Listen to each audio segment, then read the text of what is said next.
In the winter of 1878, 5 seasoned hunters vanished into the Colorado Rockies. Their rifles were found leaning neatly against a tree. Their campfire still warm. No tracks led away, only a trail of strange circular prints spiraling toward the cliffs. Locals called that place the Whispering Peaks, where the wind seemed to speak in human voices. Search parties followed those whispers. None went farther than a mile. Because, as one survivor later said, the mountain was calling their names. In the fall of 1878, the mining town of Havers Ridge was a fragile outpost of humanity against the vast and untamed Colorado wilderness. Built from rough timber and stubborn dreams, it clung to the lower slopes of the Rockies like a secret that shouldn't exist. Life here was hard. Cold winters, thin crops, and nights where the wind howled through the canyons with a voice that never quite sounded like the wind. The miners and trappers who called it home spoke of the mountains with wary respect. To them, the Rockies weren't just land, they were alive. And the highest, most jagged stretch above the town had earned a name whispered more often than spoken aloud: the Whispering Peaks. The name had roots deeper than the town itself. Long before settlers arrived, the Ute tribes avoided that part of the range, calling it the place where the air remembers. Their oral histories spoke of strange echoes, voices of the dead, calling to travelers by name, luring them into the mist. When the first prospectors arrived in the 1850s, they laughed at the stories. But as the years passed, a quiet superstition took hold. Horses spooked without reason near the northern ridges. Campfires burned low even without wind. Men reported feeling watched when alone, though they could never say from where. By 1878, Havers Ridge was home to fewer than 100 souls: miners, loggers, and those who had run out of other places to go. Among them was Elias Ford, a broad-shouldered man with the temperament of the mountain itself, quiet, solid, and unpredictable. His younger brother Samuel was the opposite, bookish, superstitious, and prone to long silences when the wind blew from the peaks. They had grown up together in Missouri, orphaned young, surviving by trapping and trading along the frontier. When gold rumors spread through Colorado, they packed what little they owned and joined the wave of men chasing fortune into the Rockies.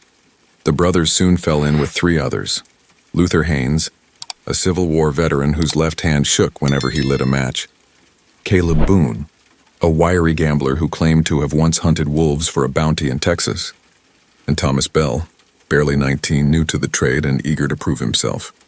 Together they hunted, trapped, and supplied meat to the miners who worked the slopes around Havers Ridge. That autumn, with the promise of a harsh winter ahead, the group decided to make one last long expedition, north deeper into the peaks, where elk and bighorn were said to be plentiful. Locals tried to dissuade them. Old rancher Henry Mallard was among the last to see them off. He recalled later how the morning air felt wrong, a stillness in the wind that made his horse refuse to cross the ridgeline. "You boys keep south," he warned them, his eyes darting toward the blue-gray silhouettes of the distant peaks. Nothing up there worth freezing for. Elias had only laughed, tightening the strap of his pack. "We'll be back in 2 weeks," he said. But Thomas Bell hesitated, glancing toward the distant ridges. In the chill of that morning, the air seemed to carry something faint, like someone whispering across a canyon. They left before noon, their wagon creaking with supplies, the wheels biting into frozen mud. As they ascended the ridge, the town of Havers Ridge dwindled below them, swallowed by pine and cloud. That evening, as the sun bled into the peaks, several townsfolk swore they heard echoes rolling down the valley, not the sound of wind, but of laughter and voices, too clear to be tricks of the air. By nightfall, the hunters were gone. Their trail vanished into the folds of the mountain, into the place locals said even sound lost its way, and from that day on, no one in Havers Ridge would hear their laughter again. Long before the town of Havers Ridge came into being, the region that settlers would later call the Whispering Peaks was feared and revered in equal measure. The Ute tribes, who had roamed those valleys for generations, rarely ventured into that particular range. To them, the peaks were sacred ground, an in-between place where the world of the living brushed against that of the dead. They spoke of winds that carried the voices of ancestors, not to comfort the living, but to test them. When the snow melted each spring, the winds would return, whispering across the high ridges in tones too deliberate to be chants. Even the bravest hunters would leave offerings of tobacco or carved stones before traveling near that region, believing it was best not to be noticed by whatever dwelled there. When the first white settlers arrived in the 1850s, they dismissed these stories as superstition, yet strangely, many of the same phenomena the Ute described began to affect the newcomers as well. Prospectors reported hearing faint murmurs at night when camped near the cliffs, soft, rhythmic, almost human in cadence. A few claimed to hear their own names in those murmurs carried from somewhere deep within the ravines. One miner, James Alcott, wrote in his journal that the sound seemed to know when a man was alone. The following day, his camp was found abandoned, tools scattered, his boots left neatly by the fire. His body was never recovered. By the 1860s, the stories had multiplied. One surveyor recorded that the wind spoke like 100 voices crying through stone. Others described eerie harmonics, pitches and tones that rose and fell as if coordinated by some unseen hand. Scientists who later studied the area suggested the phenomenon could be explained by the geography itself. Narrow chasms and hollow ridges might create resonance chambers, amplifying and distorting sound into something eerily human. But even those with such explanations couldn't fully account for the strange precision of the whispers, or the way they seemed to mimic language. It wasn't only the sounds that unnerved travelers. The landscape itself had an uncanny quality. The trees at higher altitudes twisted against the prevailing wind, and the snow melted in circular patches around certain rock formations. Some rocks bore markings, spirals, interlocking lines, and crude shapes resembling eyes. The Ute claimed those were signs of listening stones, natural formations that could record voices, repeating them when the mountain wished. Settlers who stumbled upon these carvings said they could feel a faint vibration when they laid their palms against the rock, as though something beneath the surface pulsed softly like a heartbeat. By 1878, these legends had become so woven into local life that few in Havers Ridge dared to travel more than a day's ride into the northern range. Children were warned not to call out one another's names in the wind, for fear that the mountains would remember them. On clear nights, when the air was still, some said they could hear faint singing drifting down from the peaks, notes low and slow, like a mournful choir. The townsfolk would lock their doors and douse their lamps until dawn. Even so, there were always men who thought themselves immune to superstition. For them, the whispers were nothing more than tricks of air and echo, a story to keep the faint-hearted from good hunting grounds. The Ford brothers belonged to this latter kind. Elias, ever the pragmatist, laughed at the idea of haunted mountains. But Samuel, though he rarely admitted it, had grown uneasy the closer they camped to the northern ridges. He had heard the stories from the miners, how the last hunting party before them had returned short one man, claiming the wind had answered their questions. Before leaving town, Elias stopped by the general store to purchase ammunition and salt. The storekeeper, an old woman named Martha Kittrell, tried to dissuade him. "That mountain doesn't like to be spoken to," she told him, packing his supplies. "You think it's the air moving, but it's not. It listens." Elias smiled politely, but later that night, as the brothers made their final preparations, Samuel asked if they could take a different route, one that skirted the high cliffs. Elias refused. "The mountain doesn't care what you believe," he said. "It's just rock and wind." But the people of Havers Ridge knew better. To them, the mountain was not mere stone. It was a watcher, an old and patient thing that had seen too much and forgotten nothing. And each time a voice rose against its slopes, it seemed to rise again in answer, quieter, closer, and never quite gone.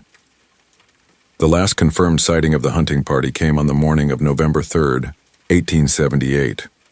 A trapper named Willard Kane passed them near the base of Dead Horse Ridge, about 8 miles north of Havers Ridge.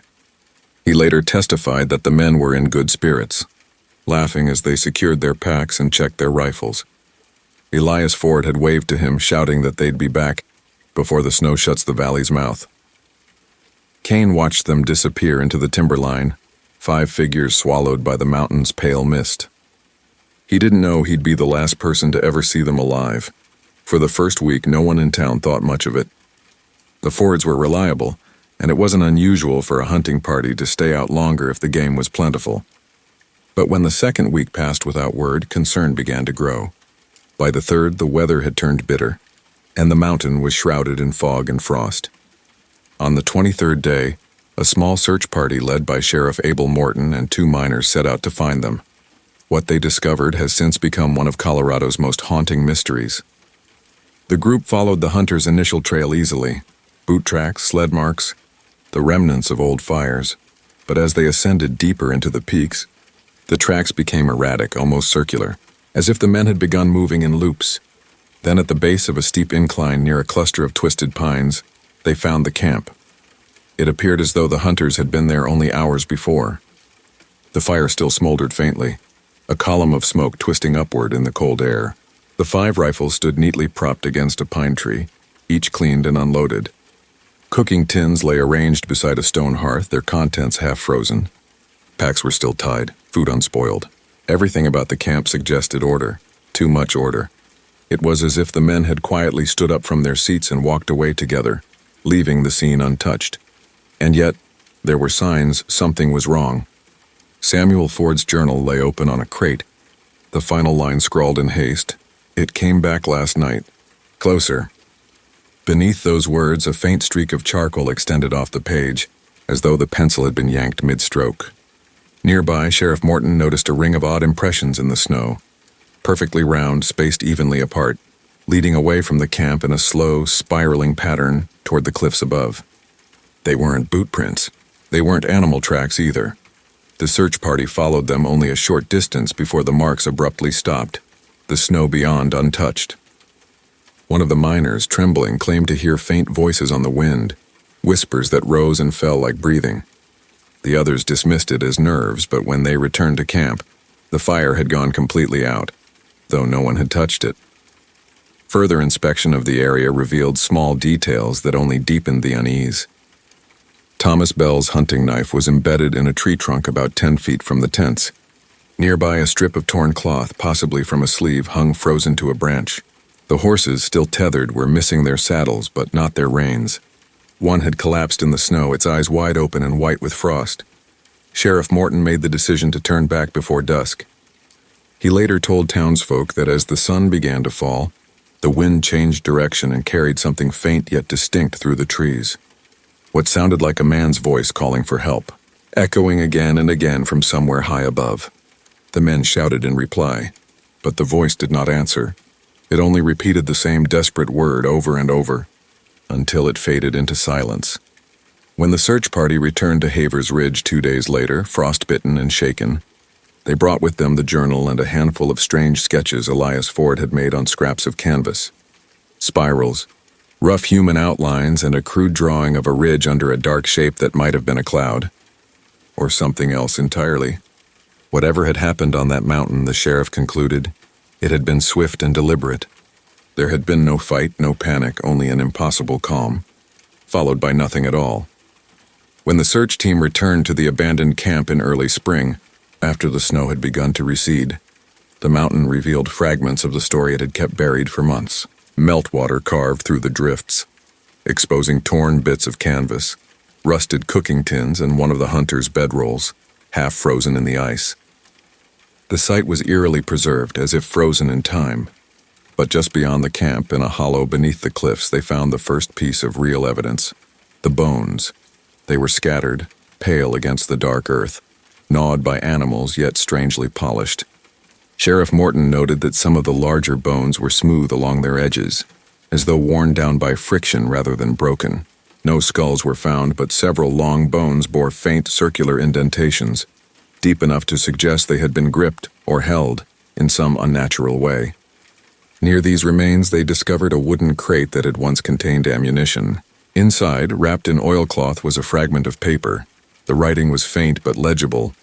It appeared to be part of a letter, scrawled in Samuel Ford's distinctive, deliberate hand. Elias went toward the voice.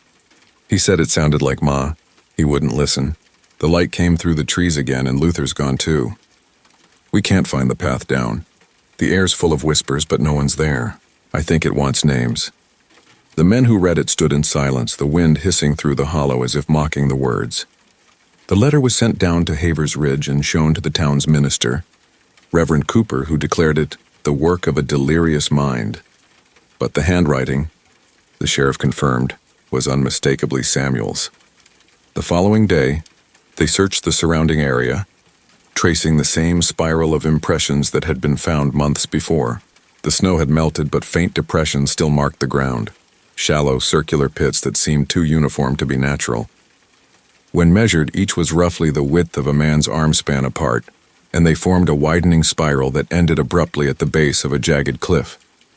There, beneath a rock ledge, they found something that made the men recoil. Carved into the stone face were symbols, spirals interwoven with stick figures, each figure linked by a line, as if holding hands.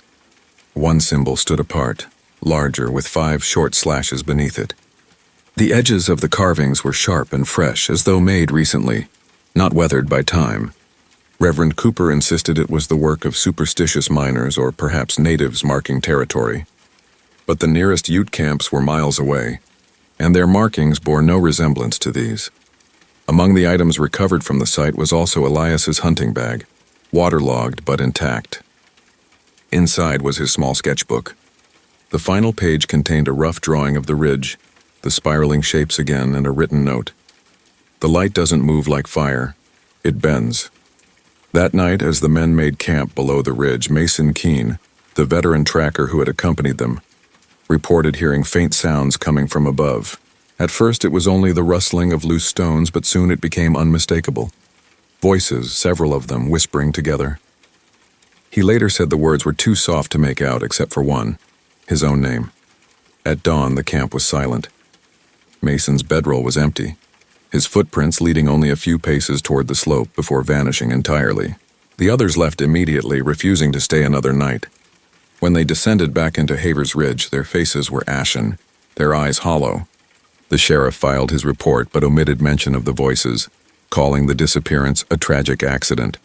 But those who handled the recovered items could not shake a certain unease. The carvings, the bones, the letter, all bore an undercurrent of something unnatural. And when the spring winds began to rise again, they carried with them that same hollow sound, that whispering cadence that had haunted the peaks for generations. Some said it was just the wind playing tricks, echoing through stone and snow. Others swore it was trying to speak, and to those who listened too closely, it seemed to say their names. The official search for the missing hunters was called off by mid-spring, but not everyone could accept the silence that followed. Among those who refused to let the case rest was Mason Keene, the mountain tracker who had barely survived the first expedition. Haunted by what he'd seen, or thought he'd seen, he returned alone to the Whispering Peaks only weeks after the sheriff's team had withdrawn. He told no one of his plans, leaving behind a brief note at the Havers Ridge Inn that read simply, "If it calls again, I'll know." He was never seen again. It was nearly 6 months later when another party, 3 ranchers from a nearby valley, claimed to have encountered a man matching Keene's description wandering along the timberline. They described him as pale, hollow-eyed, and muttering to himself. When they called out to him, he turned his head but said nothing, only raised his hand as though warning them back. The men rode closer, but before they reached him, the figure stepped into a patch of fog and vanished. The snow where he had stood was untouched, smooth as glass. The ranchers swore they'd seen no tracks leading away. Not long after that, strange occurrences began to trouble the outskirts of Havers Ridge. Miners reported hearing whispers drifting through the shafts, even when the air was still. Horses refused to approach the northern ridge trails. One man, Caleb Boone's cousin, swore he heard Elias Ford's voice calling to him by name while he was chopping wood outside his cabin. He followed the sound to the tree line, only to find the forest silent and motionless. The next day, he packed his belongings and left town without a word. The whispers grew worse as winter returned. The townsfolk described it as a kind of echo, soft at first, like a sigh, but building into something almost melodic. It would rise at dusk and fade at dawn. Sometimes it carried words, though none could say exactly what was spoken. The old Ute elders, hearing of these tales, told the townspeople that the mountain had taken in new voices, that the lost hunters had become part of the air itself. When asked what that meant, one elder replied only, "The mountain remembers those who listen too long." Sheriff Morton, increasingly disturbed by the reports, organized one last, unofficial expedition before the snows deepened. He took 2 deputies and a local trapper, intending only to confirm the terrain and perhaps recover what they had missed before. The party returned 3 days later without their trapper. Morton refused to discuss what had happened. When pressed, he claimed the man had wandered off in a fog, though his tone suggested something far stranger. He resigned his post within the month and left Havers Ridge for good. A year later, Reverend Cooper delivered a sermon in which he broke his long silence about the events. His voice trembled as he spoke of temptation, of the sin of listening to what is not meant for human ears. He claimed that the voices were not the spirits of the lost, but echoes given shape by darkness, remnants of something far older than the mountain itself. Most in the congregation dismissed his words as paranoia, but a few noticed that he never again spoke above a whisper, as if fearful the air might remember his tone. In 1880, the discovery of Samuel Ford's letter fragment reignited curiosity, and a handful of prospectors braved the slopes once more. They reported hearing a low hum at the old campsite, a sound that seemed to vibrate through the chest rather than the ears. One man claimed to see movement among the rocks, a shimmer of light that bent like heat haze. None of them stayed the night. By then, Havers Ridge had begun to empty. The miners moved south, the trappers followed the herds elsewhere, and the town that once clung to the edge of the peaks slowly disappeared from maps. Yet travelers who passed through the abandoned valley told the same story.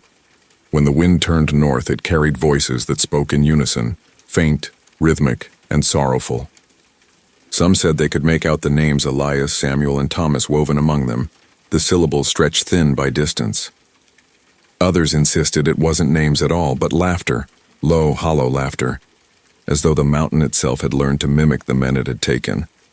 As word of the vanished hunters spread beyond Havers Ridge, outsiders began to take notice. Journalists from Denver, spiritualists from New Orleans, and even a handful of amateur scientists made the long and treacherous journey to the region in the early 1880s. Each arrived with their own explanation ready, the skeptics armed with instruments, the believers armed with prayer. None left entirely unchanged. The first written theories about the Whispering Peaks appeared. In the Rocky Mountain Gazette in 1881, the article suggested that the so-called voices were a natural resonance caused by wind currents moving through narrow rock channels. The author, a geologist named Franklin Ayers, described the phenomenon as a grand illusion of acoustics, claiming the sounds could carry such clarity that they resembled human speech. He even ventured into the lower ridges with a phonograph, attempting to record the whispers. When he returned to Denver weeks later, he refused to publish the results. In his only surviving letter, Ayers wrote to his sister, "It is not merely sound. It is memory, and it remembers me now." He drowned himself in the South Platte River 2 months later. Others proposed more earthly explanations. Some suggested the missing hunters had fallen victim to bandits or rival trappers who staged the scene to look supernatural. A few claimed the region was rich in pockets of toxic gas that could cause hallucinations and confusion, driving men mad before they succumbed to the elements. Yet these ideas failed to explain the unnatural order of the abandoned camp. The rifles lined up, the intact supplies, the strange spiral markings etched into the snow and rock. Even the most pragmatic minds found something about the case impossible to rationalize. Then there were the darker theories. In 1884, a prospector named Henry Baldridge published a pamphlet describing his time near the peaks. He claimed to have discovered an old Ute ritual site deep within the mountains, a circle of stones carved with spirals and faces. According to him, the site had been used for ceremonies meant to bind the wind spirits, entities that could mimic voices to lure travelers away. His account was dismissed as sensational nonsense, but those who read it couldn't help noticing how closely his descriptions matched the carvings found near the Ford brothers' last camp. Baldridge disappeared later that same year, while guiding a small mining crew through the range. Even into the new century, explorers who ventured into the area returned with unsettling accounts. Some spoke of invisible vibrations that made their teeth ache and their heads ring. Others claimed to see flickers of light within the fog, shapes like lanterns bobbing just out of reach. In 1910, an expedition sponsored by a Denver university recorded low-frequency tones in the area, distinct and rhythmic, like breathing amplified by stone. The report was quietly buried in the university's archives. The more spiritual explanations only deepened over time. By the 1920s, the legend of the Whispering Peaks had become folklore, passed between mountain towns like a ghost story. Travelers warned one another not to speak their names aloud near the ridge, lest the wind carry them away. Locals began leaving offerings again, coins, tobacco, even locks of hair, at the base of the cliffs where the first carvings had been found. They said the gifts weren't to honor the dead, but to keep the mountain from noticing the living. Modern accounts added another layer to the mystery. In the 1950s, a park ranger reported hearing voices calling out over the valley during a late-night patrol. Believing a group of hikers was in trouble, he followed the sound for nearly an hour before realizing that each time he shouted back, the voices grew quieter, until he could no longer tell if they were echoing or answering. In the 1970s, a pilot flying over the range during a snowstorm reported hearing human-like tones through his radio, though no transmissions were logged, and yet, the strangest pattern of all was how the phenomenon seemed to occur in cycles, always during early winter, when the wind shifted in from the north. Every generation that studied the mountains left behind the same conclusion, whether written in journals or whispered in bars. There was something in the air that wasn't merely echo, something that learned from the men it took. Some said the peaks weren't haunted at all, that they were alive, still whispering in the voices of those who once dared to listen.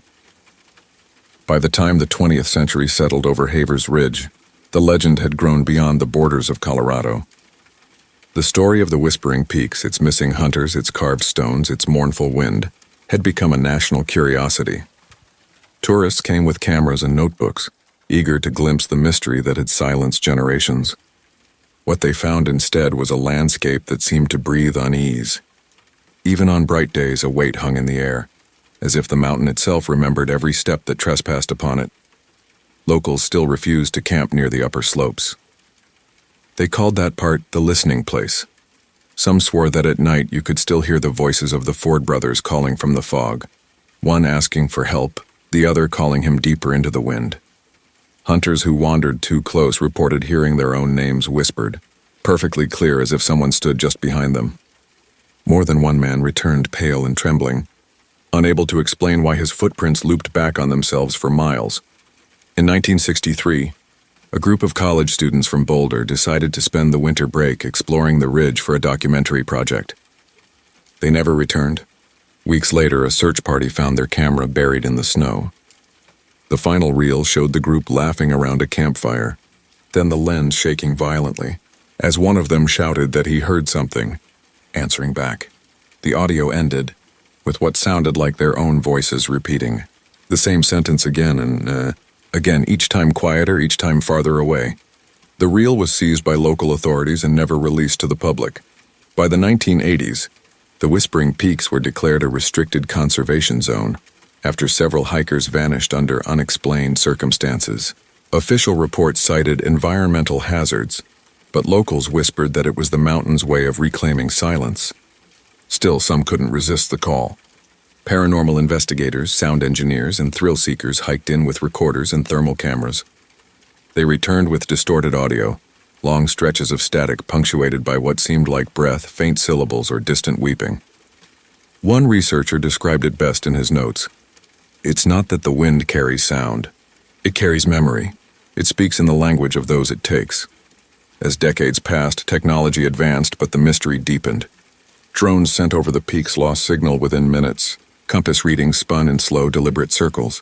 The most chilling discovery came in 1998, when a geological survey team captured seismic data, showing rhythmic pulses beneath the ridge, steady and faint, like a heartbeat.